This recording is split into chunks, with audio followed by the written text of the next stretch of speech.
السلام علیکم ورحمۃ اللہ وبرکاتہ۔ وعلیکم السلام ورحمۃ اللہ وبرکاتہ۔ نحمده ونصلی علی رسولہ الکریم، اما بعد فاعوذ باللہ من الشیطان الرجیم، بسم اللہ الرحمن الرحیم۔ رب اشرح لی صدری ویسر لی امری واحلل عقدۃ من لسانی یفقہوا قولی۔ پچھلے لیسن کے ہم نے کچھ ٹارگٹس مقرر کیے تھے، کیونکہ تعلیم کا عمل مکمل نہیں ہوتا جب تک کام کلاس روم کے باہر بھی نہ کیا جائے۔ یہاں تو صرف پڑھنا ہوتا ہے اور باہر جا کر آپ کو پریکٹس کرنا ہے۔ اگر آپ وہ نہیں کریں گے تو یہ علم ایسی بارش کی طرح ہوگا جو آئی اور گئی، بس ایک جھاڑ ہے جو پڑی اور اس کے بعد اٹھ گئی۔ میں نے آپ سے درخواست کی تھی کہ آپ اپنے دن کا پلانر لکھیں اور کرنے کے کاموں کی فہرست بنائیں۔ مجھے امید ہے آپ نے کام کیا ہوگا، اور اگر نہیں کیا تو ایک دن اور دے دیتی ہوں، اسے کر لیجئے، کیونکہ اگر آپ کریں گے نہیں تو پھر یہ پڑھنے کا فائدہ نہیں ہوگا، کیونکہ اسی پلانر میں آپ نے یہ ساری عادات ڈالنی ہے، اپنے ٹارگٹس لکھنے ہیں، کرنے کے کام اس میں ذکر کرنے ہیں۔ لاسٹ لیسن میں ہم نے دن کے آغاز سے بات کی تھی کہ صبح سویرے اٹھنے کی جو ہیبٹ ہے اسے درست کرنا ہے، کیونکہ صبح کے وقت میں اللہ تعالیٰ نے خاص برکت رکھی۔ اس پر میں نے آپ سے ایک کوشچن کیا تھا کہ سونے کے مکروہ اوقات یا ناپسندیدہ اوقات کون سے ہیں؟ آپ میں سے کس نے اس پر پڑھا؟ جی آپ بتائیے۔ یس، اس میں آپ دیکھیے کہ 3 طرح کے اوقات ہیں یا 3 طرح کی عادتیں ہوتی ہیں۔ ایک ہے نماز عشاء سے پہلے سونا مکروہ ہے۔ رسول اللہ صلی اللہ علیہ وسلم نماز عشاء سے پہلے سونا اور نماز کے بعد باتیں کرنا ناپسند فرماتے تھے، صحیح بخاری کی روایت ہے۔ چاشت اور دن کا آخری حصہ، الادب المفرد کی روایت ہے، دن کے اول حصے میں سونا جہالت ہے۔ دن کے اول حصے میں سونا جہالت ہے، دن کے درمیانی حصے میں سونا پسندیدہ ہے، قیلولہ کا وقت، دوپہر کا مڈ ڈے، اور دن کے آخری حصے میں سونا حماقت ہے۔ ایک اور حدیث بیان کی جاتی ہے، جو عصر کے بعد سو جائے اس کی عقل ماری جاتی ہے تو وہ خود کو ہی ملامت کرے۔ یہ حدیث ضعیف ہے، ٹھیک ہے، لیکن یہ بات درست ہے کہ دن کے آخری حصے میں سونا حماقت ہے۔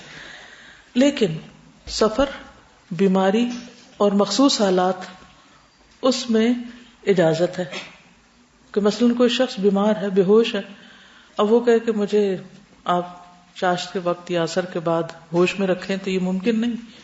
اسی طرح بعض بیماریاں ایسی ہوتی ہیں کہ جن میں آرام کی ضرورت ہوتی، بے ہوشی کی کیفیت نہیں لیکن غنودگی کی کیفیت ہوتی، وہ ایکسیپشنل کیسز ہیں۔ یہ یاد رکھیے کہ ایکسیپشنل کیسز ہر جگہ موجود رہیں گے، کیونکہ بعض لوگ پھر اتنے ریجڈ ہو جاتے ہیں کچھ چیزوں میں کہ بیمار بھی ہوں تو وہ کہتے ہیں کہ نہیں یہ ناپسندیدہ ہے، اس لیے اب اس وقت آرام نہیں کیا جا سکتا۔ لیکن عام حالات کو اپنی بیماری نہ بنا لیجیے، یعنی بیماری کی رخصت کو عادت نہ بنا لیں۔ یہ جملہ لکھ لیجیے کہ رخصتوں کو عادت نہیں بنانا۔ رخصتیں مخصوص اوقات ہی کے لیے ہوتی ہیں یا مخصوص حالات کے لیے ہوتی ہیں۔ عادت اور رخصت میں فرق ہے۔ عادت وہ ہے جو تسلسل کے ساتھ کی جائے گی، مستقل طور پر وہ کام کیا جائے گا، اور رخصت عادت کے بیچ میں آسانی کے لیے ہے، ٹھیک۔ پھر نبی صلی اللہ علیہ وسلم کے ناشتے کے بارے میں آپ سے پوچھا گیا تھا، آپ میں سے کسی نے پڑھا؟ شہد۔ نبی صلی اللہ علیہ وسلم کی عمومی عادت دن میں 1 مرتبہ کھانا کھانا تھا، جس کا کوئی خاص وقت مقرر نہ تھا، جب کچھ میسر آتا تو کھاتے۔ ہماری طرح کوئی بہت سارے اوقات مقرر نہیں تھے کہ یہ کھانا ہے پھر یہ کھانا ہے پھر یہ ہم انسانوں نے خود اپنے لیے مقرر کر لیا نا۔ بھوک ہو یا نہ ہو ہم نے کھانا ضرور ہے، کیونکہ وقت ہے کھانے کا۔ آپ صلی اللہ علیہ وسلم ضرورت کے مطابق بھوک کے ساتھ کھاتے تھے۔ صبح گھر والوں سے پوچھتے کہ کچھ کھانے کے لیے ہے، نہ ہوتا تو کیا فرماتے؟ میں روزے سے ہوں، آج روزہ رکھ لیتا ہوں۔ یہ ناشتہ ہے۔ کبھی روزے سے ہوتے اور کچھ مہیا ہو جاتا تو روزہ کھول بھی لیتے تھے۔ نفلی روزہ کھولا جا سکتا ہے ضرورتاً. یہ تھی آپ کی روٹین. لیکن مختلف روایات میں کچھ چیزوں کے استعمال کرنے کا ذکر ملتا ہے. مثلا مدرجہ ذیل چیزیں صبح کے ناشتے میں آپ نے استعمال کی، جس سے حیث، ہے یہ سین، ہا یا سین، حیثن، پنیر اور گھی کا بنا ہوا حلوہ، ترمذی کی روایت ہے، قرصہ اور خل، روٹی اور سرکہ. پھر اسی طرح دیگر جو آپ کی غذائیں ہیں ان میں خبز اور لحم، روٹی اور گوشت، تمر، کھجور، نبیذ کھجوروں کو رات کو بھگو کر صبح ان کا پانی پینا یا اس کا شربت بنا کر پینا، لبن، دودھ. روٹی جو کی ہوتی، خشک ہوتی. گیہوں کی روٹی کے بارے میں ملتا ہے خبز برن، بخاری اور مسلم کی روایت ہے. پھر بغیر چھنے ہوئے آٹے کی روٹی ہوتی تھی. تنوری روٹی کا بھی ملتا ہے. پھر سرید، گوشت میں بکری کی بھنی ہوئی پسلی، بکری کا شانہ. یہ ایک دن کا کھانا نہیں ہے، کہیں یہ سمجھے کہ آپ ایک دن کا مینیو تھا. یعنی آپ نے جو کچھ زندگی بھر کھایا ان چیزوں کا جو ذکر ملتا ہے ان سب کی ایک لسٹ ہے. بکری کا شانہ اور بازو، پائے، پشت کا گوشت، مرغی کا گوشت، خشک گوشت، امبر مچھلی، گورخر، حمارن وحشین، ارنب، خرگوش. اسی طرح سرکہ، پنیر، گھی، مکھن، جو اور دودھ کا دلیا، ستو. پھل اور سبزیوں میں کھجور کا خوشہ، کھجور کی لٹکی ہوئی شاخ، اس میں سے یعنی کھجوریں توڑ کے کھائیں. تمر، خشک کھجور، تازہ کھجور، رطب، بطیخ، تربوز، زیتون، اراک پودے کا پھل، اراک، ککڑی، کدو. میٹھے میں کشمش، حلوہ اور شہد. مشروب میں، ڈرنکس میں زمزم، ٹھنڈا پانی، دودھ، پانی ملایا ہوا دودھ، ستو، نبیذ وہ جو کھجور کا جو شربت ہوتا ہے، عسل، شہد، ڈائریکٹ بھی شہد پیا اور پانی میں ملا کر بھی. آپ کی ناپسندیدہ غذائیں لہسن، پیاز اور گوہ، ضب، ضاد اور با. گوہ کیسی ہوتی ہے؟ بڑی سی چپکلی، یہ ناپسندیدہ تھی آپ کی. ٹھیک ہے. اسی طرح گوشت میں صرف بکری کا نہیں بلکہ اونٹ کا بھی گوشت آپ استعمال کرتے تھے، جو بھی میسر آتا. ٹھیک. چلیے ورزش میں کیا شروع کیا آپ نے؟ جی ڈیپ بریدنگ اور واک. کتنے منٹ؟ پونا گھنٹہ. واک کے دوران کیا کرتی ہیں؟ کیا ڈائری آپ نے پکڑی ہوتی ہے؟ کیسے رینڈملی بس ایسے سوچتے رہے، سوچے. اوکے. سوال لکھیے، ورزش کے دوران کیا کچھ پڑھا جا سکتا ہے، کیا کیا جا سکتا ہے، کیونکہ یہ اتنا قیمتی وقت 45 منٹس.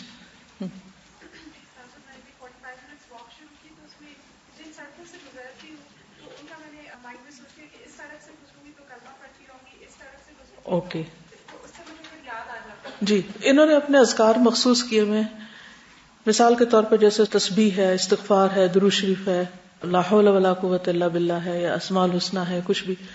تو انہوں نے جن جن سڑکوں سے گزرتی ہیں تو ان کے ساتھ ان کو باندھ لیا کہ اس سڑک پر مثلا استغفار پڑھنی ہے، اس سڑک پر تسبیح پڑھنی ہے، اس سڑک پر. آپ تعداد بھی مقرر کر سکتے ہیں، آپ ٹائم بھی، آپ جگہ بھی، لیکن ایک سے زیادہ چیزیں آپ اس وقت میں پڑھ سکتے ہیں. ذکر الہی کا کارڈ آپ کے پاس ہے، اس میں جو اذکار لکھے ہوئے ہیں اس میں گن کے تعداد بھی بتائی ہوئی ہے کہ 1 منٹ میں آپ کتنا پڑھ سکتے ہیں. تو اگر آپ 45 منٹس واک کر رہے ہیں تو آپ دیکھیے کہ اس میں آپ کتنا کچھ کر سکتے ہیں اگر آپ نے پلان کیا. وہ اگر پلان نہیں کیا ہوگا نا تو پھر آپ کبھی کچھ کر دیں گے، کبھی کچھ کر دیں گے اور سب کچھ نہیں ہو پائے گا. آپ سب کچھ پڑھ سکتے ہیں، جتنے بھی آپ نے اذکار سوچے ہیں کہ کیے جا سکتے ہیں ان سب کو آپ اس وقت میں تقسیم کر سکتے ہیں. ٹھیک. اسی طرح ہم نے بات کی تھی ٹریولنگ ٹائم کی. Travelling time. آپ کیا کرتی ہیں ٹریولنگ ٹائم میں؟ تلاوت سنتی ہیں اور ترجمہ ریوائز کرنے کی کوشش کرتی ہیں. ایک ہوتا کرتی ہوں اور ایک ہوتا کرنے کی کوشش. اگر آپ کوشش کو کرنے میں ڈھال لیں نا، عمل میں لے آئیں اور اس کا ایک ٹارگٹ سیٹ کر لیں کہ اتنا مجھے روز کرنا ہے، تو شروع میں نفس پہ ضرور بھاری ہوگا، دل نہیں لگے گا اور مشکل ہوگی. وہ کہاں گئی کتاب، وہ کہاں سے شروع کرنا ہے، وہ لیسن مارک نہیں کیا وغیرہ وغیرہ، کئی مشکلات آئیں گی. لیکن once you are on the track سب ٹھیک ہو جائے گا. لیکن وہ وقت پروڈکٹیو ہو جائے گا. منصوبہ بندی کے ساتھ، پلاننگ کے ساتھ اور بغیر پلاننگ کے رینڈملی کام کرنے میں بہت بڑا فرق ہے، زمین آسمان کا فرق ہے. کامیاب اور ناکام لوگوں کے درمیان بس اسی کا فرق ہے.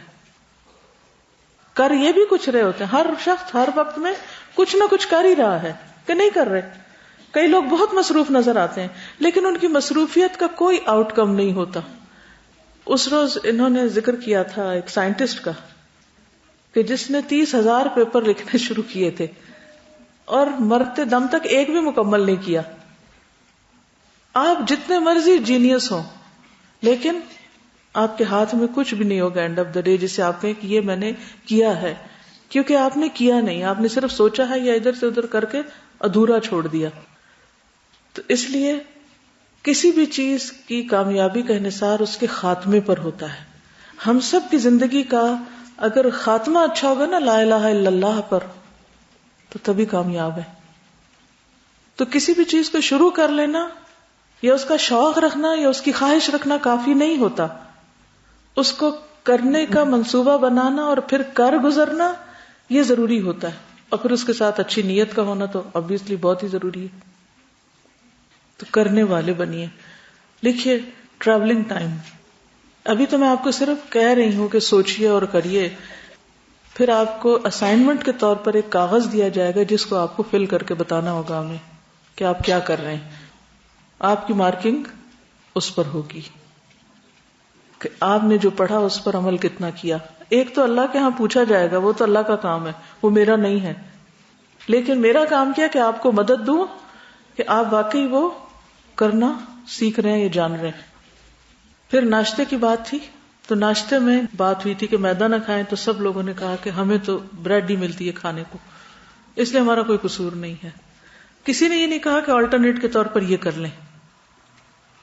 اگر ہمیں پتہ چل جائے زندگی میں کسی بھی چیز کا کہ یہ ٹھیک نہیں ہمارے لیے، تو کیا یہ کہنا کافی ہوگا کہ پھر ہمارے تو حالات ہی ایسے ہیں. کام کرنے والے حالات کا رونا کبھی نہیں روتے، وہ کام کرنے والے ہوتے ہیں کیونکہ انہوں نے کام کرنا ہے.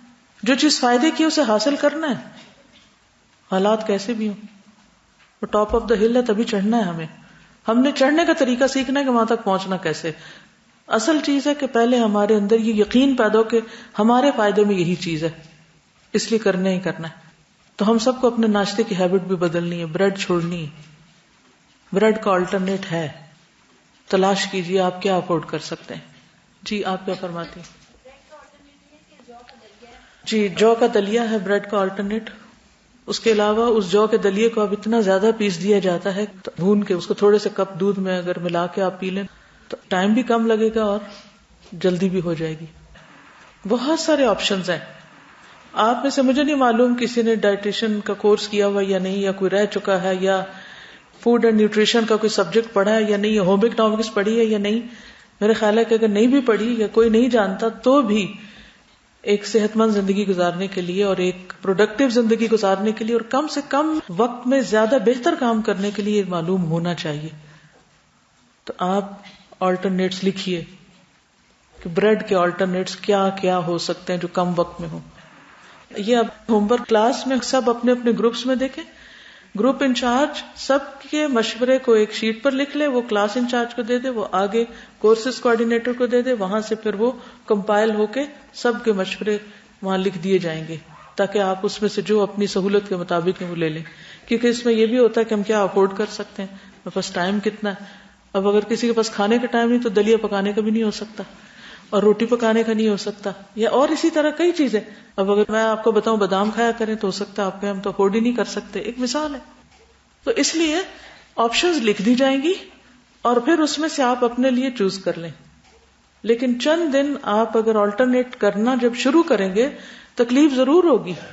ظاہر جس پیٹ کو عادت ہے روز بریڈ جام کھانے اور مکھن کھانے کی، اگر اس کو کوئی ڈفرنٹ چیز ملی تو اس نے تو چیخنا چلانا اندر، اور ہو سکتا ہے آپ تھوڑے سے بیمار بھی پڑ جائیں، کیونکہ عادتیں توڑنا آسان نہیں. پوری باڈی ریئیکٹ کرتی ہے کہ نہیں ہمیں یہ نہیں وہ چاہیے. لیکن تھوڑا سا اگر آپ فرم ہو جائیں گے، تھوڑے دنوں میں آپ اتنے آرام میں آ جائیں گے کہ آپ کہیں گے کہ شکر ہے سب ان چیزوں سے جان چھوٹی تاکہ میں اسی وقت کو زیادہ بہتر استعمال کر سکوں، انرجی بھی زیادہ محسوس کروں. ٹھیک، تو انشاءاللہ تعالی یہ کام بھی کریں گے. پھر اس کے بعد یہ ہے کہ دن کے آغاز میں پہلا گھنٹہ آپ کس کام میں گزارتے ہیں، یہ بھی آپ نے لکھنا اپنا، کیونکہ وہ وقت سب سے زیادہ پروڈکٹیو ہوتا ہے. اور اگر آپ اس وقت مثلا آپ اپنی پلاننگ کرتے ہیں، وہ قرآن نماز سب گزر چکا ہے، اب ورک شروع ہو رہا ہے، میں اس کی بات کر رہی ہوں، یہاں کوئی کنفیوژن نہ ہو. ٹھیک ہے، آپ نے تہجد بھی پڑھ لیا، آپ نے ذکر بھی کر لیا، آپ نے نماز بھی پڑھ لی، آپ نے ناشتہ بھی کر لیا، سب کچھ، اب آپ آ گئے ہیں اپنے کام پر. ٹھیک، تو پہلا گھنٹہ اس وقت آپ کہیں گے ہم کلاس اٹینڈ کرتے ہیں، لیکن چھٹی کے دن میں پہلا گھنٹہ کیا کرتے ہیں وہ لکھیے. سنڈے کو آپ پہلا گھنٹہ دن کا کیا کام کرتے ہیں. ٹھیک ہے، پتہ چل جائے گا کہ آپ اپنے آپ کو خود کتنا کنٹرول کرتے ہیں یا آپ کی بری عادتیں آپ کو کنٹرول کرتی ہیں. ٹھیک، کیونکہ یہ پریکٹس ہوگی کورس کرنے کے بعد اپنی زندگی کو بہتر گزارنے کی. پھر اس کے بعد یہ ہے کہ اپنے آپ کو فوکس کرنے کے لیے آپ نے کیا طریقے اختیار کیے ہیں، کیا چیزیں آپ کو ڈسٹریکٹ کرتی ہیں. کوئی عادت بن نہیں سکتی، کوئی پروڈکٹیو کام ہو نہیں سکتا اگر آپ ڈسٹریکشنز کے بیچ میں. کدھر سے ایک بچہ بال کھینچ رہا ہے، دوسرا سر پہ سوار ہے، تیسرا چیخ رہا ہے، وہ رو رہا ہے، اس کو کچھ چاہیے، تو آپ کچھ کر نہیں سکتے اس وقت آپ کو انہیں کو دیکھنا پڑے گا. ٹھیک ہے نا، لیکن ان کو کس طرح پہلے سے سیٹل کرنا تاکہ آپ کام شروع کر لیں، یہ اگر آپ کو آ گیا تو آپ بچوں کے ہونے کی بھی شکایت نہیں کریں گے بچے کچھ نہیں کرنے دیتے. کچھ خواتین ہائیلی ایجوکیٹڈ، پڑھی لکھی، سب کچھ ان کے پاس ہوتے ہیں، سارے ٹیلنٹ، لیکن ایک بچے کے بعد وہ بالکل بیٹھ جاتی ہیں.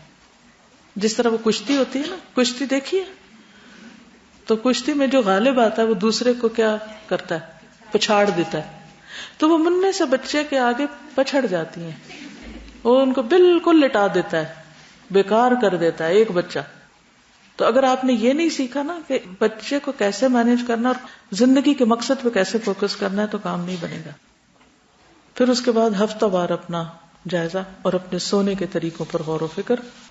ٹھیک ہے، یہ کہنا تھا کہ ہم نا جو چھٹی کا دن ہوتا ہے نا، چاہے وہ سنڈے ہو یا کوئی اور گرانٹیڈ چھٹی ہو، تو وہ ٹوٹلی ڈفرینٹ ہوتا ہے ایک ورکنگ ڈے سے. اس عادت کو کیسے بہتر کریں نا، اس کی پلاننگ کرنی پڑے گی آپ کو.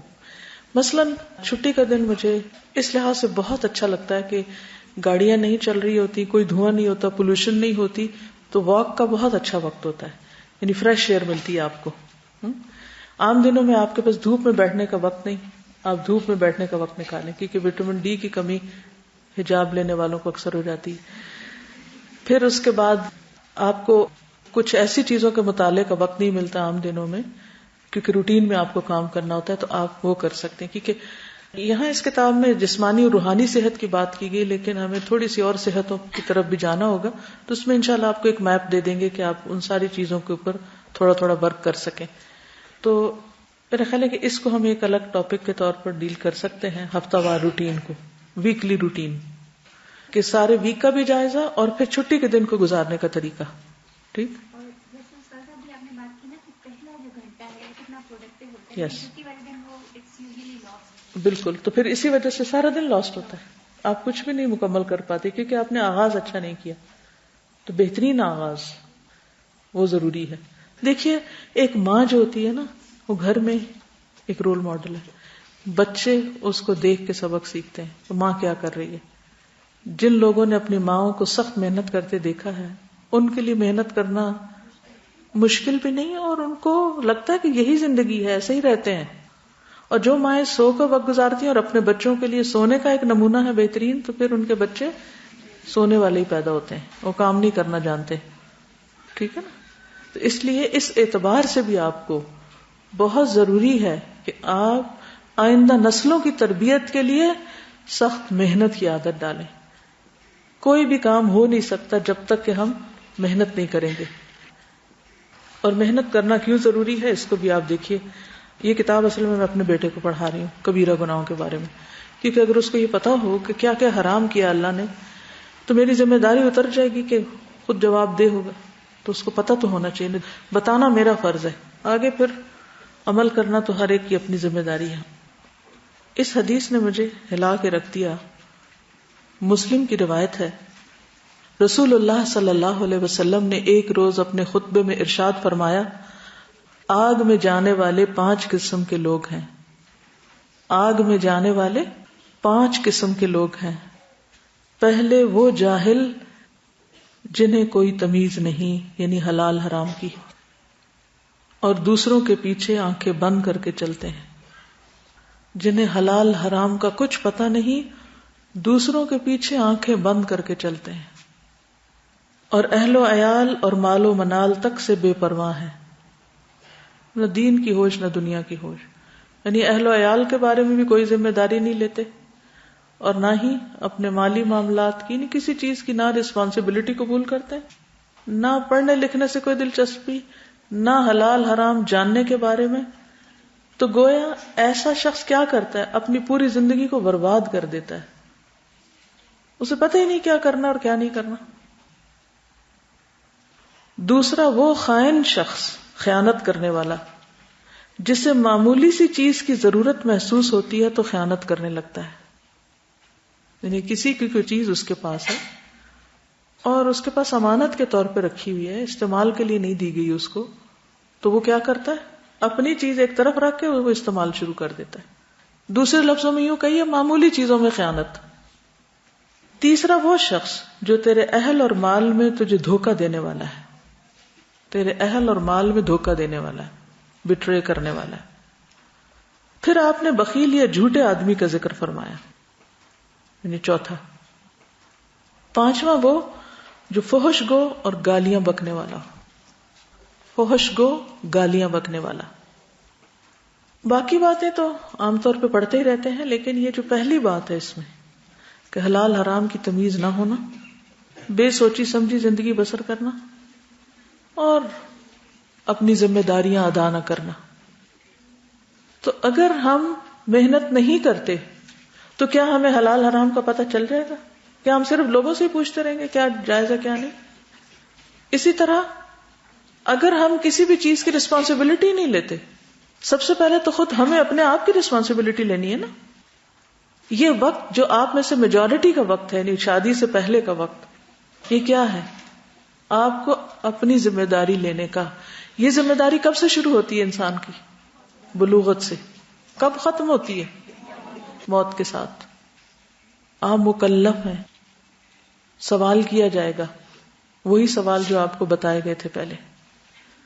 اس لیے اپنی ہمیشہ کی زندگی، اپنی آخرت کو سنوارنے کے لیے اپنی زندگی کو صحیح طور پر استعمال کرنا ہے، اپنے وقت کی قدر کرنی ہے. لاپرواہ بے نیاز کر لیا تو بھی ٹھیک، نہیں تو نہ صحیح، ایسے نہیں کام چلے گا. اس لیے آپ اس کو سیریسلی لیجئے کہ جو پڑھ رہے ہیں، پڑھنے کو تو آپ پورا پورا قرآن مجید پڑھ لیتے ہیں، لیکن وہ ہمارے عمل کا کتنا حصہ بنتا ہے، اور اس کی وجہ کیا ہے، کیوں نہیں بنتا؟ کیونکہ ہم بہت سا وقت ضائع کر دیتے ہیں. ہم یہ پلان ہی نہیں کرتے کہ کون سی عادت کس طرح ڈالنی ہے، کون سا کام کس وقت کرنا تاکہ وہ ہو جائے. کیونکہ ہم گھبرا اٹھتے ہیں، یہ بھی کرنا، یہ بھی کرنا، یہ بھی کرنا، یہ تو بہت زیادہ ہے، میں کیا کروں گی، ڈس اپوائنٹ ہو جاتا ہے، میں تو کچھ بھی نہیں کر سکتی.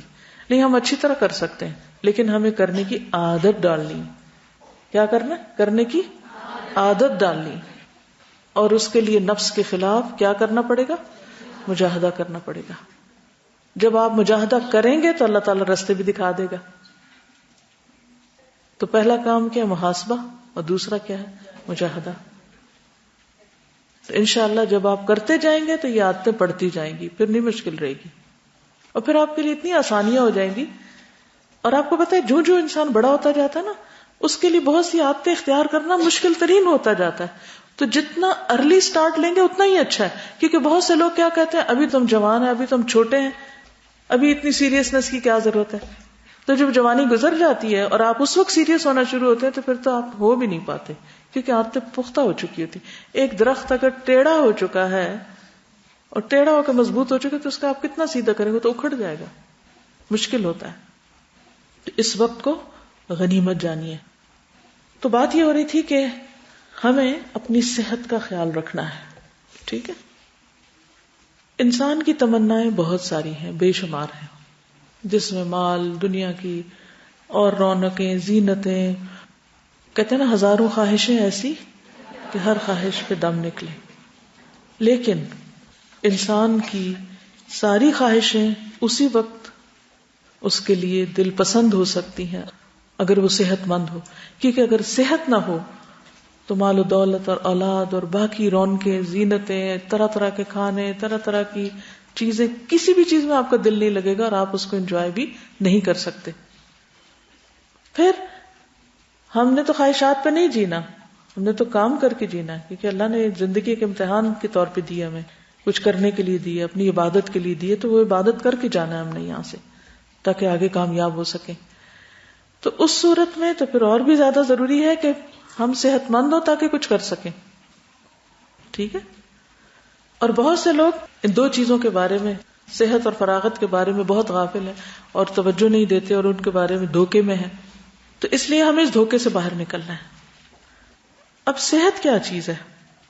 تو ورلڈ ہیلتھ آرگنائزیشن کے مطابق انسان کی جسمانی، ذہنی، معاشرتی اور روحانی طور پر بہترین حالت ایک ایسے معاشرتی نظام میں رہتے ہوئے جہاں اس کو ذاتی ترقی اور نشو و نما اور سیلف فلفلمنٹ کے مواقع میسر ہوں. تو ایسا انسان ایک ہیلدی انسان ہوگا یا صحت اس کو میسر ہوگی کہ جس میں جسمانی، ذہنی، معاشرتی اور روحانی کتنے ٹارگٹس ہو گئے؟ جسم، ذہن، معاشرہ اور روح. جذباتی بھی اگر کر لیں تو بہت اچھا ہوگا، کیونکہ بہت سے لوگ ویسے بہت ہیلدی ہوتے ہیں، اسٹرانگ ہوتے ہیں، لیکن چھوٹی سی بات پر آپے سے باہر ہو جاتے ہیں، تھوڑی سی برداشت بھی نہیں ہوتی ان کے پاس. تو اس کا نقصان کیا ہوتا ہے؟ کچھ کر نہیں پاتے وہ بھی. ٹھیک ہے. تو جسمانی، روحانی، معاشرتی، جذباتی اعتبار سے بہترین حالت ایک ایسے معاشرتی نظام میں رہتے ہوئے جہاں اس کو ذاتی ترقی اور نشو و نما اور اس کے علاوہ سیلف فلفلمنٹ کے، یعنی جو وہ کرنا چاہتا ہے وہ کر پائے. یعنی ایسی حالت ہماری کہ جس سے ہم اپنے مقصد زندگی کو پا سکیں. ٹھیک ہے. تو انسان جو اللہ تعالیٰ کی سب سے بہترین تخلیق ہے. وَلَقَدْ كَرَّمْنَا بَنِي آدم وَلَقَدْ خَلَقْنَا الْإِنسَانَ فِي أَحْسَنِ تَقْوِيمٍ. اللہ نے بیمار نہیں پیدا کیا، بہترین حال میں پیدا کیا. اس لیے ہمیں اس حالت کو مینٹین رکھنا ہے. اگر وہ بگڑ جائے تو واپس صحیح کرنا ہے اور اس کے لیے کوشش کرنا ہے. تو بیسیکلی انسان مختلف چیزوں کا مجموعہ ہے. مثلا ایک طرف اس کا جسم ہے، پھر اس کی روح ہے، پھر اس کے جذبات اور احساسات ہیں، پھر اس کی عقلی قوتیں ہیں. پھر ان قوتوں میں آپ دیکھیے کہ کوئی عدل کی قوت ہے اور کوئی فہم کی اور عقل کی. یہ ساری قوا جو ہیں وہ انسان کے اندر ہیں. اگر انسان ان کو صحیح طور پر استعمال کرتا ہے تو وہ واقعی ایک کامیاب انسان ہے. اور اگر وہ ان قوتوں سے صحیح کام نہیں لیتا یا یہ قوتیں اعتدال میں نہیں یا اپنی اپنی جگہ پر نہیں تو اس سے کیا ہوگا؟ وہ ناکام ہوگا. تو اس لیے اپنے آپ کو سمجھنا اور اپنی قوتوں سے صحیح فائدہ اٹھانا یہ نہایت ضروری ہے. تو کامیابی کس چیز کا نام ہے؟ پھر کامیاب کون ہے؟ کہ اللہ کی دی ہوئی نعمتوں اور ہماری زندگی، جسم اور جسم کے اندر مختلف جو اللہ نے قوتیں اور صلاحیتیں رکھی ہیں ان کو آپٹیمائز کرنا، ان سے بہترین اور میکسیمم کام لینا. تو آپ کی سوچ کس چیز کے ارد گرد گھومنی چاہیے کہ میں اس زندگی میں زیادہ سے زیادہ کس طرح پروڈکٹیو ہوں، کس طرح زیادہ سے زیادہ کام کر جاؤں، میں اللہ کی عبادت میں بھی بہترین ہوں، میں لوگوں کے ساتھ معاملے میں بھی اچھا ہوں، میں اپنی ذہنی اور دماغی صلاحیتوں کو بھی بہترین طریقے پر لگا سکوں. ان ساری چیزوں کے اندر ہم نے ایک بیلنس بھی قائم کرنا ہے. تو ایک بہت بڑا ٹاسک ہے. سوچنے سے شروع ہوگا، نا امیدی کی ضرورت نہیں. چل پڑیں گے تو انشاءاللہ کچھ نہ کچھ اچیو بھی کر لیں گے، لیکن سوچ سمجھ، پلاننگ اور پھر کام اور مسلسل اس پر ورک کرنا اور پھر جو چیز نہ ہو پائے اس پر غور و فکر کرنا، رکاوٹوں کو ہٹانا تاکہ منزل تک پہنچ سکے. السلام علیکم ورحمۃ اللہ وبرکاتہ. استاذہ، ڈی این اے پہ ایک نئی ریسرچ آئی تو اس میں بتایا گیا، جیسے آپ نے ابھی بات کی کہ انسان بہترین حالت پہ پیدا کیا گیا، تو بتایا جاتا ہے کہ ڈی این اے کے مطابق انسان 1000 سال کے لیے پیدا کیا گیا، لیکن اپنی کیئر لیسنس کی وجہ سے وہ اپنے آپ کو ضائع کر لیتا ہے، صرف اپنی لاپرواہی کی بنا پر، اور صرف خواہشات کی پیروی کرتے. اور جو اس کی لاپرواہیاں ہیں. حضرت نوح علیہ السلام جیے تھے نا 1000 سال. جی بالکل. کیپیسٹی تو ہے، لیکن ہم تو 50 سال کام کرنے کے قابل نہیں، اور اب تو ماشاءاللہ ینگ لوگ تو بیٹھ ہی نہیں پاتے. وہ کہتے ہیں ہمت ہی نہیں بیٹھنے کی، کیونکہ جب ہم غلط طریقے سے زندگی بسر کرتے ہیں تو آئندہ جنریشن سفر کرتی ہیں، ہمارے آس پاس والے سفر کرتے ہیں. تو کتنا ضروری ہے کہ ہم ان چیزوں پر سوچنا شروع کریں. اور اگر ہم واقعی ایک مسلمان بہترین امت وسط کے طور پر جینا چاہتے ہیں تو ان چیزوں کے بغیر گزارا نہیں، ہمیں سوچنا ہوگا. ٹھیک ہے؟ تو ہماری زندگی کے بہت سے پہلو ہیں، ذہنی، جسمانی، روحانی، جذباتی، معاشرتی. ہم نے ان کے درمیان ایک بیلنس قائم کرنا ہے. ٹھیک ہے؟ اس کے لیے ہمیں رہنمائی تو اللہ تعالیٰ سے لینی ہے، کیونکہ بہترین رہنمائی کرنے والا وہ ہے. نبی صلی اللہ علیہ وسلم نے ہمارے لیے بہترین نمونہ قائم کیا اور بہت سی چیزیں کر کے دکھائیں. اب آپ دیکھیے کہ ہم نے سب سے پہلے آغاز کیا تھا روحانی صحت سے. ٹھیک ہے؟ اب یہ جو روحانی صحت ہے، اس میں سب سے پہلی چیز کون سی تھی؟ قرآن مجید. ٹھیک ہے؟ ہمارے لیے اتنی بات بھی کافی ہے کہ اللہ سبحانہ وتعالیٰ فرماتے ہیں وَنُنَزِّلُ مِنَ الْقُرْآنِ مَا هُوَ شِفَاءٌ وَرَحْمَةٌ لِّلْمُؤْمِنِينَ، کہ ہم قرآن میں وہ چیز نازل کرتے ہیں جو مومنوں کے لیے شفا اور رحمت ہے. تو قرآن کیا ہے؟ شفا. لیکن یہ آپ کو معلوم ہے کہ اس پر باقاعدہ ریسرچ بھی کی گئی ہے کہ اگر قرآن کا یہ کلیم ہے کہ یہ ایک شفا کی کتاب ہے تو اس سے شفا کیسے حاصل ہوتی ہے. تو تحقیقات سے یہ بات سامنے آئی ہے کہ قرآن مجید کی تلاوت کی جو آواز ہوتی یا ویو ساؤنڈز جو ہوتی، ان کی ایک مخصوص فریکوینسی ہوتی اور مخصوص ویو لینتھ ہوتی. فریکوینسی اور ویو لینتھ. اب یہ جو ساؤنڈ ویوز ہوتی ہیں یہ ایک ویو فیلڈ سپریڈ کرتی ہیں، یعنی وہ یہ نہیں ہوتا کہ بس تھوڑی سی کہیں ہوئی اور ختم ہو گئی، کیونکہ ہمارے جو دماغ کے سیلز ہیں وہ مسلسل حرکت میں رہتے ہیں، مسلسل کام کرتے رہتے ہیں. اب کھا رہے ہو، پی رہے ہو، جاگ رہے ہو، ایون سو بھی رہے ہو تو وہ اپنا کام کرتا رہتا ہے. اب یہ انسان کا جو دماغی توازن ہے، یعنی کہ یہ جو ویوز ہوتی ہیں، ویو فیلڈ سپریڈ جو ہوتا ہے وہ اس طریقے پر ہوتا ہے کہ اس سے دماغ کا ایک توازن بحال رہتا ہے. اس لیے بیک وقت جب سننے، دیکھنے اور بولنے کا کام ہم کر رہے ہوتے ہیں تو ان سب میں کوآرڈینیشن بھی چل رہی ہوتی ہے. اب جب ہم تلاوت کرتے ہیں تو اس تلاوت کی آواز سے ہمارے اندر ایک توازن پیدا ہوتا ہے، یعنی کہ ہمارے جو دماغ ہے اس کے اندر ایک توازن پیدا ہوتا ہے جس سے پھر آگے کئی چیزیں پیدا ہوتی ہیں. یہ بھی کہا جاتا ہے کہ اس سے جسم کے اندر اسٹرانگ امیونٹی پیدا ہوتی ہے. اس امیونٹی سے کیا ہوتا ہے کہ وہ بہت سی بیماریوں سے مدافعت کرتی، جیسے کینسر جیسی بیماری سے بھی مدافعت کرتی. ایکچولی کینسر ہے کیا؟ ڈس آرڈر ان سیلز.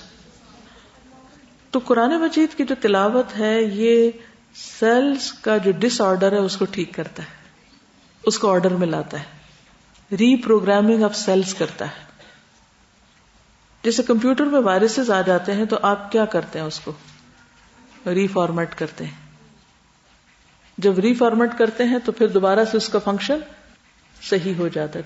تو صرف جو قرآن مجید کی تلاوت کرنا ہے اور اس کی آواز خود سننا، ایک کسی بھی قاری کی آواز میں بھی آپ سن سکتے ہیں، اور ایک یہ کہ خود پڑھ کے سنیں. تو اس کے فائدے کیا کیا دیکھے گئے ہیں. سب سے پہلی چیز یہ ہے کہ امیونٹی اسٹرانگ ہوتی ہے، قوت مدافعت بڑھتی، اس سے بیماریوں سے فائٹ کرنے کی صلاحیت پیدا ہوتی ہے جسم میں. پھر یہ بھی کہا گیا کہ تخلیقی صلاحیت میں بہتری آتی، اٹینشن سپین بڑھتا ہے، بیماریوں سے شفا ملتی، اخلاق میں بہتری آتی، اندر سکون پیدا ہوتا ہے، اعصابی دباؤ میں کمی ہوتی ہے، فیصلہ کرنے کی صلاحیت بہتر ہوتی ہے، خوف اور ہیزیٹیشن کم ہو جاتی ہے، کیونکہ اندر ایک سکون ہوتا ہے، انسان کے اندر ایک اسٹرانگ پرسنالٹی ڈیولپ ہوتی ہے. مختلف طرح کی جو بیماریاں ہیں جو سٹریس کی وجہ سے پیدا ہوتی ہیں وہ ختم ہوتی ہیں. کئی بیماریاں صرف سٹریس کی وجہ سے ہوتی ہیں. اور پھر بہت سی جسمانی جو ضروریات ہیں ان کو بھی یہ روحانی غذا پورا کر رہی ہوتی ہے. اگر آپ قرآن مجید پڑھ رہے ہوں، جیسے رمضان میں آپ نے دیکھا ہوگا، روزہ رکھ کے آپ قرآن مجید پڑھنے لگے تو بھوک کی طرف سے دھیان ہٹ جاتا ہے، یوں لگتا ہے جیسے واقعی یہ غذا مل رہی ہے. تو اب آپ تصویروں سے تھوڑا سا اس چیز کو دیکھ لیجیے. What is the best medicine? Healing by listening to Quran. آگے دیکھیں، neural cell in the brain in a state of constant vibration. یہ سیل کی پکچر ہے، کانسٹنٹ وائبریشن میں ہوتا ہے جو نیورو سیل ہوتا ہے. Next. Before the baby is born, his brain cells before vibrating rhythmically in a balanced way. یعنی ان کی جو موومنٹ ہوتی ہے، یہ ان کی وائبریشن ہوتی وہ رینڈم نہیں ہوتی بلکہ ایک ردم کے ساتھ ہوتی. Scientists also discovered that the DNA strap inside each cell vibrates in a certain ways as well. یعنی ان کا ایک مخصوص طریقہ ہوتا ہے، اس کی جو ویو لینتھ ہوتی. یہ برین سیلز کے امیج ہے in which we can see the damaged area appear in red color. مختلف چیزیں ہمارے ان سیلز کو ڈیمیج بھی کرتی ہیں. یہ جیسے میں نے شروع میں ذکر کیا نا کہ ایک فریکوینسی ہوتی ہے اور ایک مخصوص ویو لینتھ ہوتی ہے. جب قرآن پاک ہم سنتے ہیں تو اس طرح کی ویوز بنتی اور اس کے پھر فائدے آگے یہ ہوتے ہیں. یعنی کہ کس طریقے پر ہمارے اندر کا جو سسٹم ہے اس کے اوپر اثر انداز ہوتا ہے قرآن. Just a little glimpses. چلیے بس کافی اتنا ہی. تو آپ کو کرنا کیا ہے؟ کس چیز کی عادت ڈالنی ہے آپ نے؟ قرآن کی تلاوت کی. یاد رہے گا کس وقت کرنی. اگر آپ کو زیادہ پڑھنے کی ابھی عادت نہیں تو آپ کتنے سے شروع کر سکتے ہیں؟ 3 آیتوں سے. لیکن انشاءاللہ آپ دیکھیے گا صحیح، آپ کھولیں تو صحیح ایک دفعہ. بس کھولنا لازم ہے. اگر کسی دن بالکل بھی پڑھنے کو دل نہیں کر رہا نا تو بھی آپ اتنا اپنے اوپر پابندی لگا لیں کہ میں نے اٹھانا اور کھولنا ضرور ہے، چاہے میں بند کر کے رکھ دوں. لیکن اگر آپ صرف اٹھا لیں گے اور کھول لیں گے نا پھر یہ آپ کو خود ہی کھینچ لے. کھولنا لازم ہے. اس کا اپنے ساتھ عہد کریں، میرے ساتھ نہیں. میں نہیں گناہگار کرنا چاہتی، اپنے ساتھ عہد کریں کیونکہ مجھے یہی طریقہ بتایا گیا تھا اور یہ اتنا افیکٹو ہوا میرے لیے، اس نے بہت بہترین کام کیا. اور اگر کبھی میں نے اس کو کھولا نہیں یا وہ اوجل ہو گیا تو پھر گئی عادت. اتنی تیزی سے چھٹتی ہے کہ مشکل ہو جاتی. جی آپ کچھ کہنا چاہیے، بولیے. قرآن مجید جو اثر کرتا ہے انسانی صحت پہ، یہ اس کا ڈائریکٹ ہیلنگ ایفیکٹ ہے جو تلاوت کرنے یا سننے سے ہوتا ہے. اس کے علاوہ جو اس میں گائیڈنس ہے اس پر عمل کرنے سے، جیسے اللہ تعالیٰ نے کچھ کام کرنے کو کہا، کچھ چیزوں سے منع کیا، تو جو اس میں لیجسلیشن ہے اور جو گائیڈنس ہے وہ بھی انسانی صحت کے لیے بہت ضروری ہے. ایون انفرادی طور پر بھی اور معاشرتی برائیوں سے بھی، جیسے شراب نوشی سے منع کیا گیا، قتل سے منع کیا گیا، اسی طرح بے شمار اور جو قوانین ہیں، جی زنا سے. تو ہر لحاظ سے شفا ہے. بالکل. یعنی ذہنی اعتبار سے، جذباتی اعتبار سے، جسمانی اعتبار سے. یعنی شفا کی شروع میں ڈیفینیشن ہوئی تھی نا، تو یہ جب قرآن شفا ہے تو وہ ان ساری چیزوں کے لیے شفا ہے. تعلقات میں بھی شفا ہے اور روح اور جسم سب کے لیے. میں تھوڑا سا یہ شیئر کرنا چاہوں گی کہ عموماً ہمیں کوئی نہ کوئی تو شکایت ہوئی رہتی ہے، کبھی کسی سے اور کبھی کسی سے، اور پھر ہمارا دل چاہتا ہے کہ ہم کسی کے آگے نا روئیں اور بتائیں یہ ہوا میرے ساتھ، یہ ہو گیا اور یہ ہونا چاہیے تھا. اور یہ تو عموماً جیسے جیسے وقت گزرتا جاتا ہے تو کچھ لوگوں میں سیلفشنس بہت بڑھتی جا رہی ہے. پہلے پھر بھی کوئی چلو کسی کو دکھانے کی خاطر یہ تھوڑا لسنر بن جاتا تھا، اب کسی کے پاس ٹائم یا اتنا وہ نہیں ہوتا. تو میں نے اتنا اس چیز کو ایکسپیرینس کیا ہے کہ بس جو ہی کوئی غصہ آئے، کوئی مسئلہ ہوئے نا، بس قرآن کھولے نا، اس کو ریسائٹ کرنا شروع کر دیں تو ویسے ہی وہ اس کے ورڈز ایسے ہوتے ہیں، کوئی نہ کوئی آنسر آ جاتا ہے. اور نہ اگر نہ بھی آپ کو اس طرح اتنا دماغ کھلا ہو کہ آپ آنسر فیل کریں، لیکن وہ جو ایک ہمارے ہوتے ہیں نا نیڈ جو ہے نا اپنی آواز میں بولنے کی اور رونے کی، اور وہ سب اس سے فلفل ہو جاتی ہے، اور بالکل ایسا لگتا ہے آپ کا دماغ بالکل پرسکون ہو گیا، کسی نے آپ کی بات سن لی ہے نا، بارش کی طرح ہے نا، جیسے وہ سارے غبار کو دھو ڈالتی ہے. بالکل. شکریہ. جی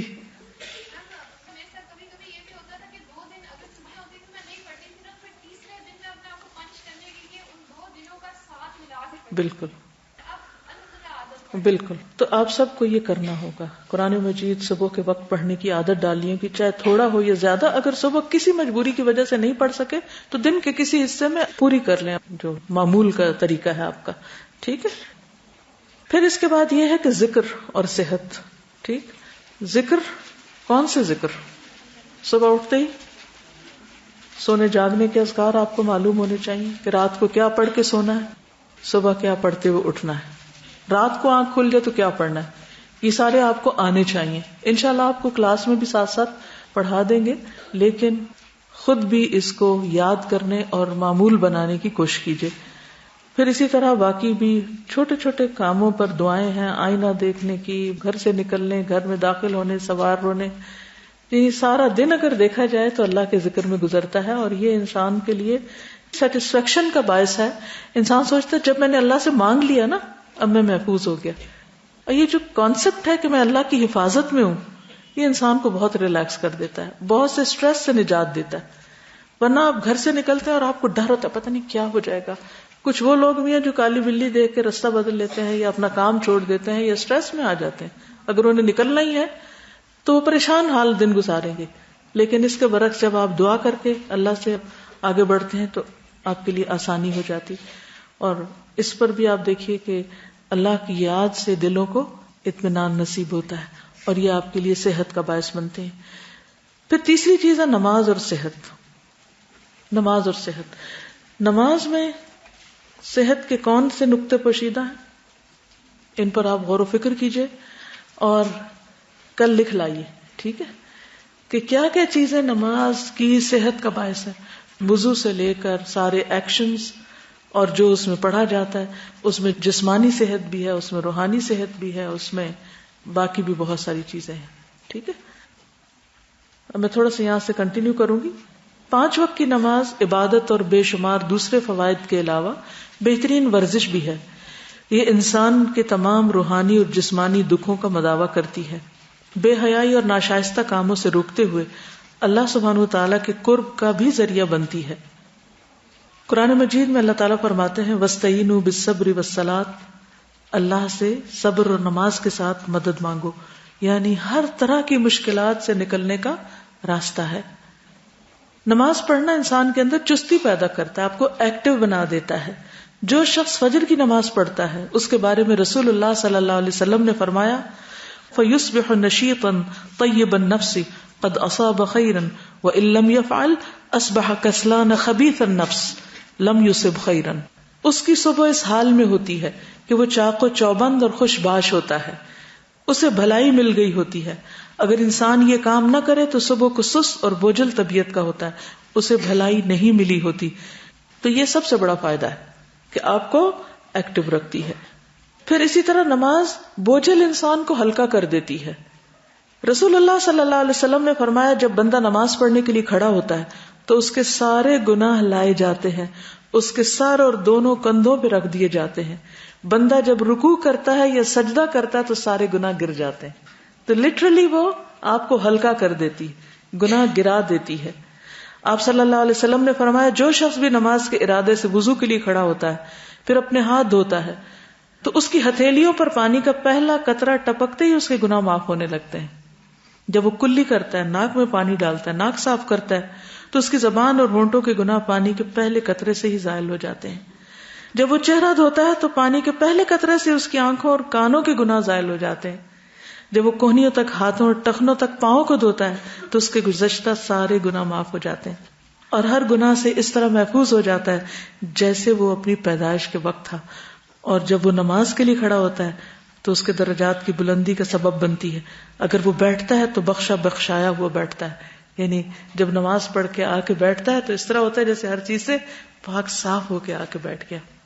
کس طرح آپ کو ریلیف دیتی، ہر طرح کے بوجھ سے ریلیف کر دیتی.